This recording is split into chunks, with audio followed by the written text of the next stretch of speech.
Fam, what's going on? It's Kyle Henderson of Bama Football on YouTube. Can I get a roll tide?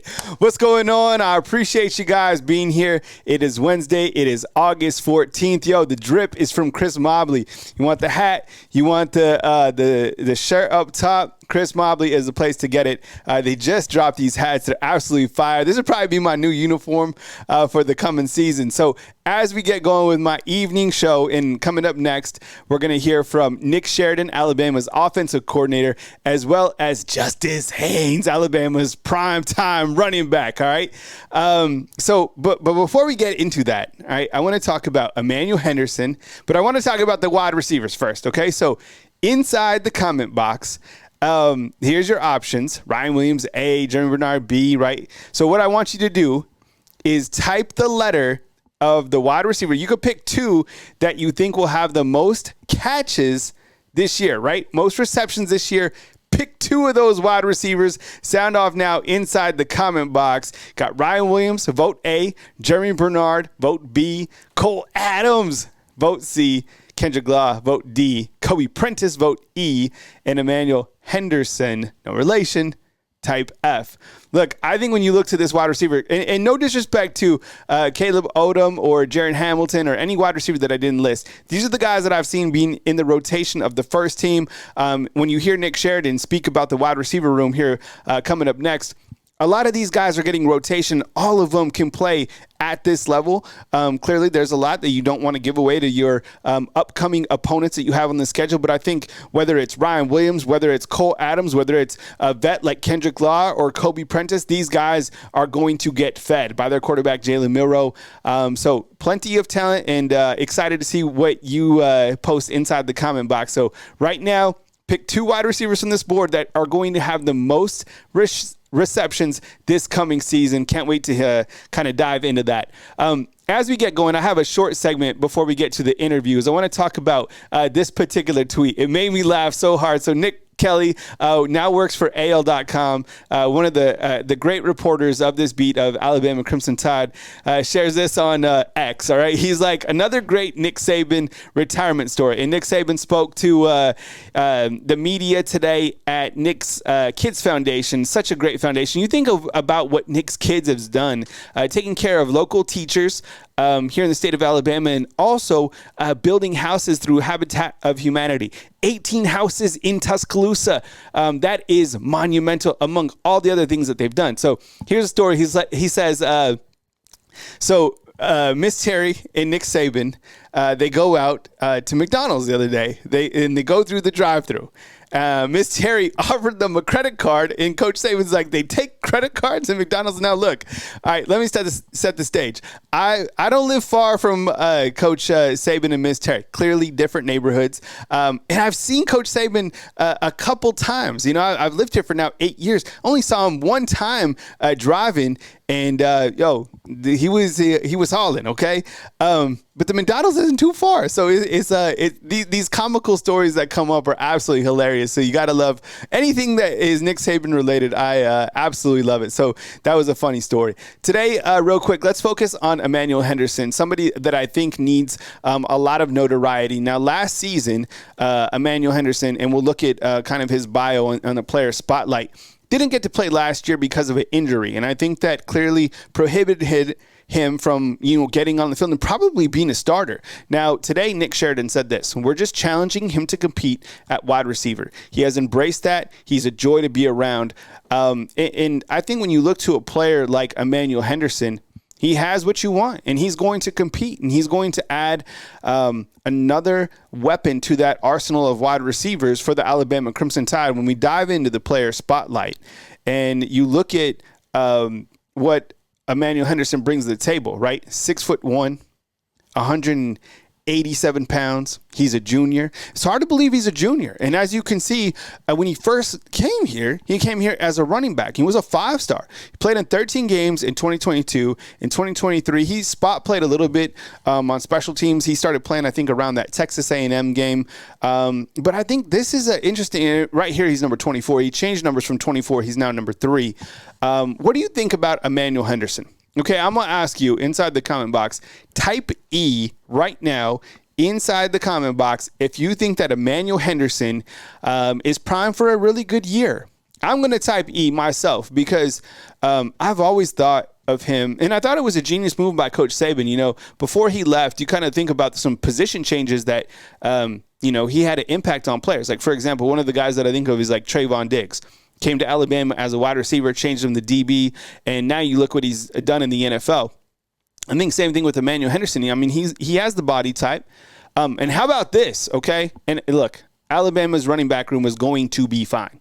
Some of the guys are banged up, as you know. It's Daniel Hill who's in a sling, and some of those guys are in black jerseys. I wouldn't worry too much about it. Justice Haynes actually said today that the running back room, I didn't even know this, that they're called the Exterminators. Have you heard this? And I guess that was coined by quarterback Jalen Milroe. I haven't heard that. But if you had to move somebody back to running back, theoretically, you can move Emmanuel Henderson in kind of an emergency situation. Remember a couple years ago, Coach Saban said if there was a depth chart issue, they could move Devontae Smith, like the player who won the Heisman Trophy, to the secondary, just as an emergency. So please don't lose sight on Emmanuel Henderson. I think he's primed for a season. He's an in-state guy. And can't wait to see what he can do on the field. And again, he's number 3. His old number was 24. So again, I'm asking you again, which wide receivers are going to come up with the most receptions for the Alabama Crimson Tide? You're also going to hear, after my short segment right here, you're going to hear from Nick Sheridan, and then you're going to hear from Justice Haynes. 2 really good interviews. Justice Haynes had the opportunity to sit down and speak with him at the Rose Bowl. This young man is ultra talented, and his personality, he reminds me of somebody that we'd speak to like already in the NFL. So articulate, so poised. And last year, you know what he told me? He's like, look, when my time comes, I'm going to be ready for it. Now, we saw him a little bit in the Rose Bowl. I wish we would have saw more of him, to be honest. That was kind of my one thing about the offense last year, as I just felt I wish we would have seen more of Justice Haynes. I think he was ready last year. Clearly this year, now that he's a prime running back, him and Jam Miller, I think that's going to be one of the top tandems. Of course, Richard Young's right there as well. But Justice Haynes, he spoke about, he was asked by a reporter, have the responsibilities changed under Coach Kaken Deboer regarding the running backs? And, I think while you might say, running back is a running back, it is an interesting question because I think when people think about Coach Kaken Deboer's offense, they don't really think of the running backs. Now, he had a 1,000-yard running back, and he's going to feed the running backs under his offensive philosophy, especially a guy like Justice Haynes, Jam Miller.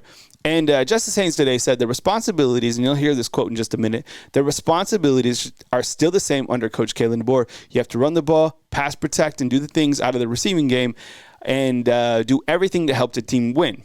Now, it goes without saying. I mean, Justice Haynes is clearly ready, and his mentality is it. I'd love to see this guy be the featured back. I don't think there's going to be a featured back on this particular team. I'm curious to hear from you inside the comment box. Do you think there's going to be a featured back? I just, with the amount of talent that they had, look, you need depth. And even Nick Sheridan here in just a few minutes is going to talk about quality depth, right? You look at like a room like the Texas Longhorns right now. They already have 2 running backs down. The season hasn't even started. This year is going to be an absolute gauntlet. Let's talk about Nick Sheridan real quick, Alabama's new offensive coordinator. Man, these are the offensive coordinators that I have covered since living in Tuscaloosa, Alabama. First got here was Brian DeBall, who had just came over from the New England Patriots, right, and kind of brought their passing tree with him. Then we went to Mike Locksley, and that was like the Lamborghini offense. That was with all those wide receivers who were catching passes. They were scoring too fast. Coach Locks, let it go. And that was an amazing team to be around. Then you went to Steve Sarkisian, who I think was probably collectively Alabama's most talented, offensive coordinator. Would you agree with that? Is it Steve Sarkisian? Is it Mike Locksley? He's not too far behind. I'm telling you, he wasn't here a long time, but he scored quickly and he put things together. Now, Steve Sarkisian in 2020, that team, you couldn't beat him. Nobody did. 13-0 during the COVID year. Then you kind of started to trend backwards a little bit. Bill O'Brien just wasn't it. And then you went to Tommy Rees, and now you have Nick Sheridan. So, look, Nick Sheridan was a tight ends coach, but he does have offensive coordinator experience being the OC at Indiana. And now he comes over with a big responsibility to run the Alabama offense. How do you think he's going to fare? I want to hear from you inside the comment box. And do you like how he has, taken on this role of Alabama's OC. And then don't forget about Jamarcus Shepard either. I believe that he's probably a passing game coordinator and a co-offensive coordinator who brings a lot to that room as well. And then Kaken Deboer kind of overseeing everything. So he's a young guy, but he has a loaded team. Next up, you got Nick Sheridan. Speaking about his offense, and following that is Justice Haynes. You can catch me on Thursday at 9 a.m. Central Time. I appreciate you guys joining my live shows and all the support right here on Bama Football on YouTube. My name is Kyle Henderson at Bama Football on YouTube. Hey, if you want to become a fan funder to support the channel, just hit the link inside the comment box. Only $2.99 to support the product. And if you want the drip, all right, the hat, the sweat top, then head on over to Chris Mobley, and they got some great gear, great apparel that you can represent your team, the Alabama Crimson Tide. Kyle Henderson at Bama Football on YouTube. I'll catch you guys right here as news happens on Bama Football on YouTube. I thought there was good and bad. I think probably like most first scrimmages, lots to be excited about and lots to clean up.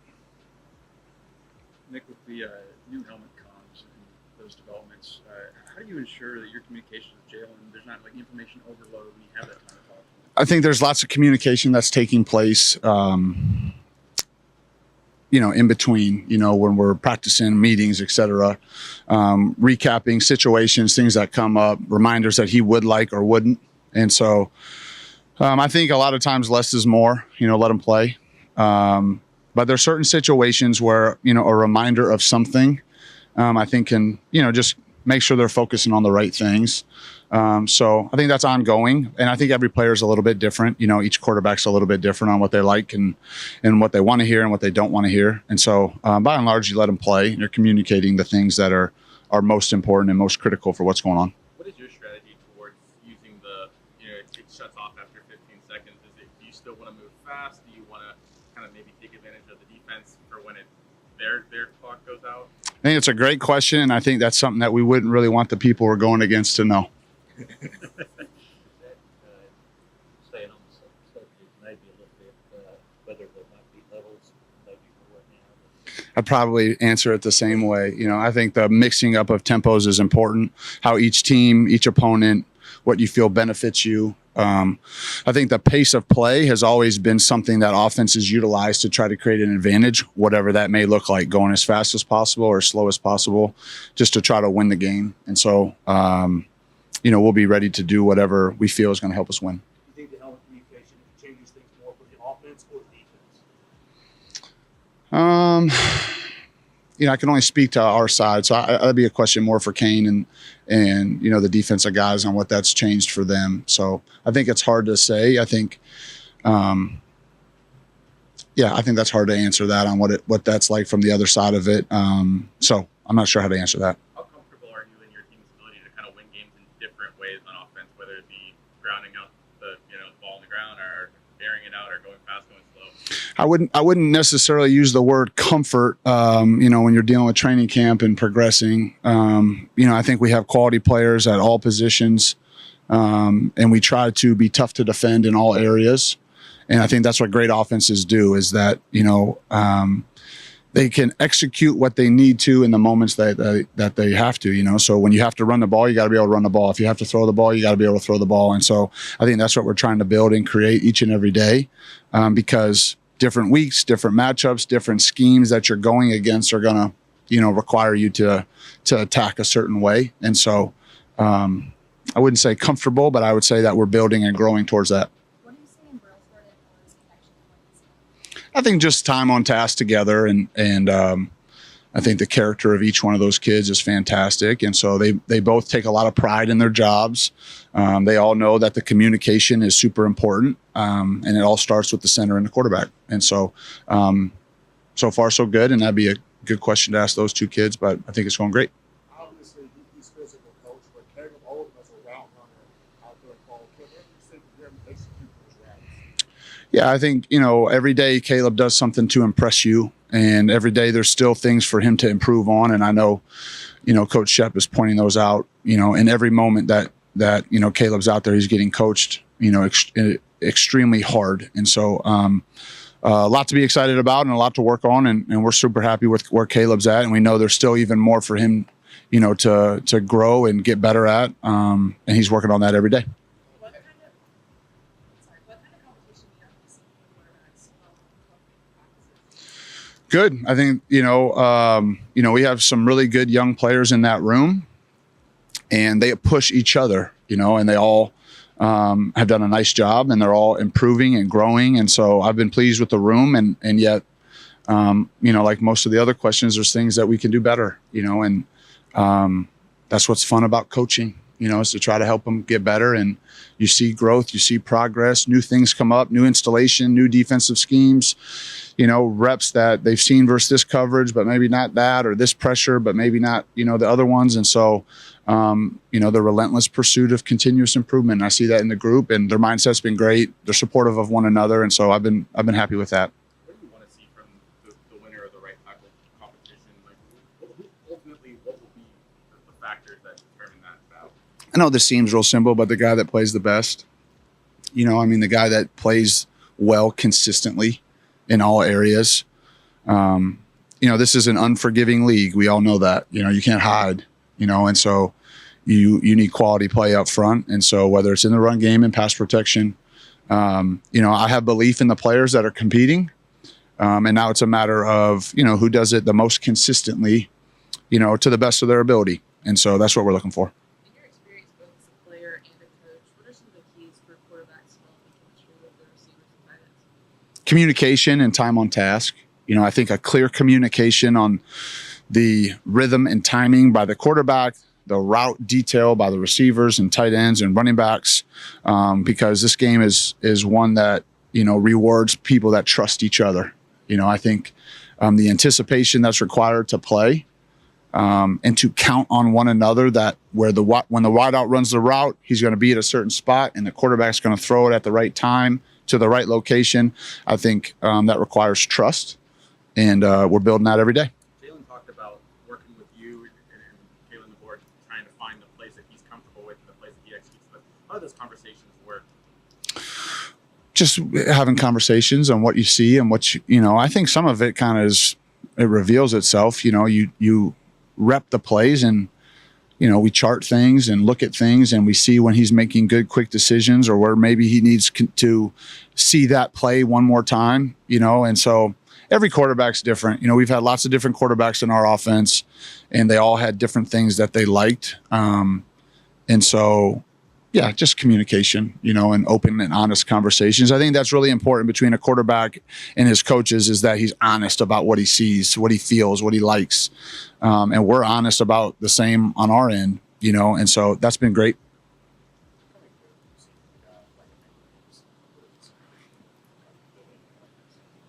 I think E-Man's had a great camp. I think we're challenging him to be a consistent finisher on the ball. I think he's capable of great things. He's a great kid. He practices his tail off. He's been very explosive in camp. He can run. And we're just challenging him to be a complete wide receiver. And he has embraced that. He's a joy to be around. He always shows up with the right mindset, the right attitude. And so, we've been really happy with E-Man, and we know there's still more for him to go get, but he's done a good job so far. From a coaching standpoint, what do you find you and your staff spending the most time on this point of camp? Details. Yeah, the small details. There's still a little bit of installation that goes on, and there'll be some throughout fall that are real specific plays for specific opponents. But we have a large chunk of the install in. There's a little bit more to do it next day or so. And now you're just going back to, fine tune the details. E-Man's a guy that played some running back in high school. Do you see that in maybe his open field ability? And is there anything that particularly his skill set you can kind of utilize? Or I think you see E-Man just be decisive as a runner, and he's fast, and so when he decides to go and split people, he can. And so that's what I see. ongoing, each day you talk with one another on what you see, what you like.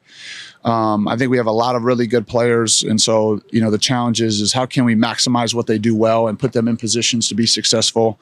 And we have a variety of types of players, big, small, they're all fast. Tight ends have versatility, running backs have versatility. And so, who's the best at certain jobs, while also understanding you can't be predictable and say, when this guy goes in, they're throwing the ball deep, or when he goes in, they're running the ball, so you have to make sure that you're mindful of that. But we have those conversations every day, not just Shep and I, but the whole staff about the different positions. Regarding the wide receivers, I don't know if they're all learning all the positions. And does that start to come to an end? Do you start to slot people, or do you keep it going on? We move guys around for sure. We try to teach them conceptually so that you're playing the best players, that you don't want to, stack really good players in the same position. And so you try to cross-train people so that they can play all three wideout spots. Tight ends can play both spots. Running backs can play at different, places on the field. Offensive linemen the same way. You're trying to train the inside guys to play both guards and center. Tackles play both ways. And so I think that's important for us. And, as I mentioned, with the length of the season, we're going to need everybody. We want to make sure our best guys are out there and that you're not, you want to put, the best people and not stack them behind each other. So you move guys around and try to give them an opportunity to show what they can do at multiple spots. Questions. Coach Deboer mentioned after the scrimmage the improvement on limiting those foolish penalties on both sides of the ball. Have you noticed your unit kind of improving that area? I think we've gotten better. I think those things come down to focus and discipline and attention to detail. And sometimes when the players have a little bit more time on task with schemes, maybe they're thinking a little bit less pre-snap, and sometimes that lends itself, to having some of those pre-snap or foolish penalties. But we're harping on that every day. We chart it, we bring attention to it. I think you achieve what you emphasize, and so that's certainly been a point of emphasis for us. Is there an area where you most want to see improvement from this next scrimmage?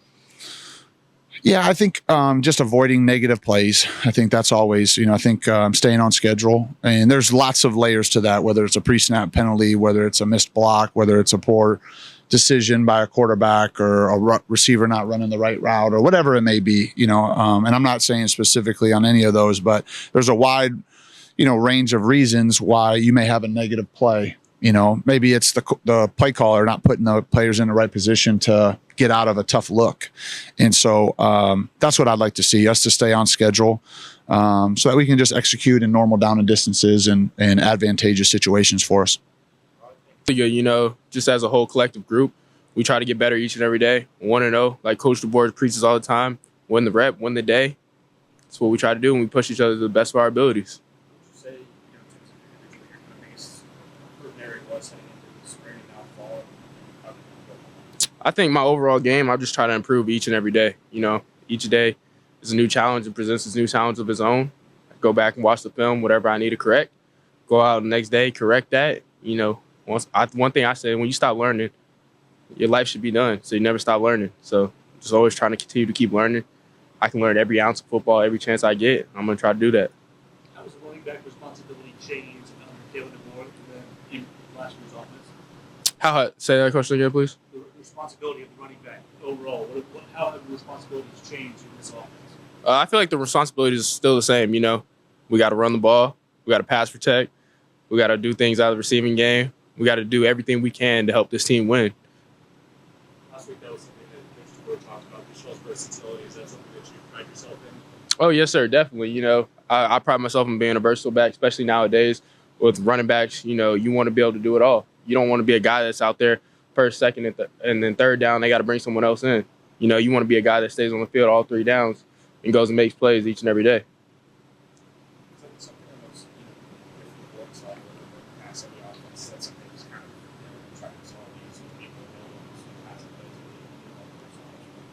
I feel like we've done a lot of things out of the backfield that we will be able to showcase our talents,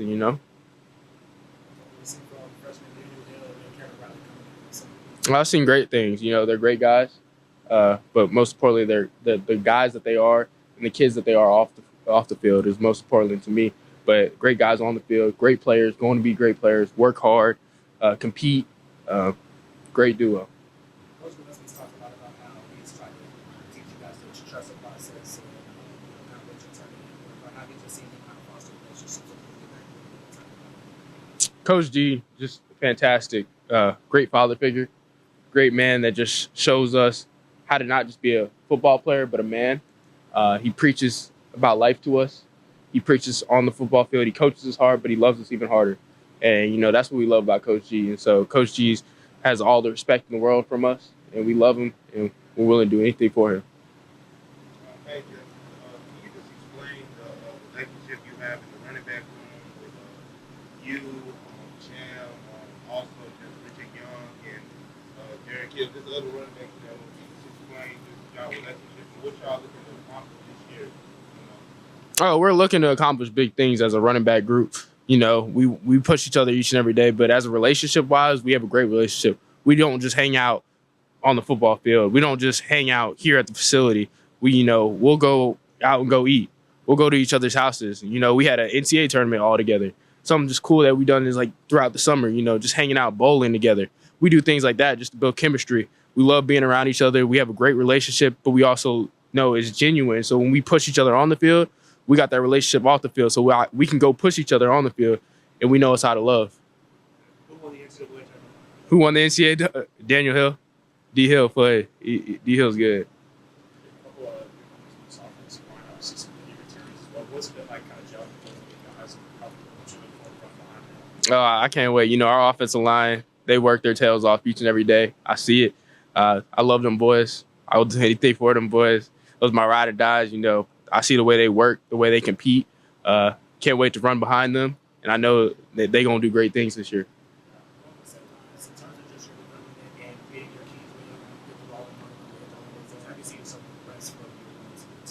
I think a lot. I took pride on this summer learning the offense completely, fully, knowing what the offensive line's blocking, knowing what the receivers are doing, but also with my progressions, learning different keys I can look at before pre-snap, trying to win the pre-snap. Not just going out there and reacting as a football player, but learning the pre-snap and just the mental aspect of the game. I'm curious when you start studying the playbooks and the things that were different from, let's say, the Eagles. What was kind of the hardest thing to pick up and maybe think it was looking forward to kind of just the offenses? I think each offense has its own challenges, but at the end of the day, the work got to be the work. You're going to have to put in the time to learn the offense, and that's what I had to do. That's what we all had to do, put in the time. It was a new offense. With Coach Saban's offense, we had to put in the time to learn that offense. Coach Deboer's offense, we got to put the time in to learn his offense. That's what we're doing. The burden's not on you. You don't have the green dot, but has that changed anything for you in the communication, getting the plays in as you guys are preparing for the new season? Oh, no, I have nothing to do with the green dot. So with Coach talking to Jay Mill on the headset, no, that has nothing to do with me.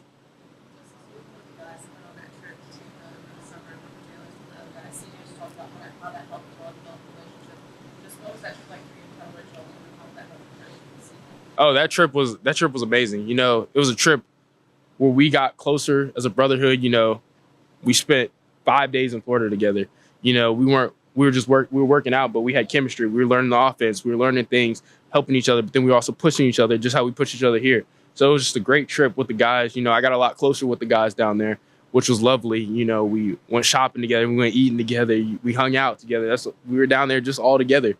We had a great time, amazing time down there. So it was awesome.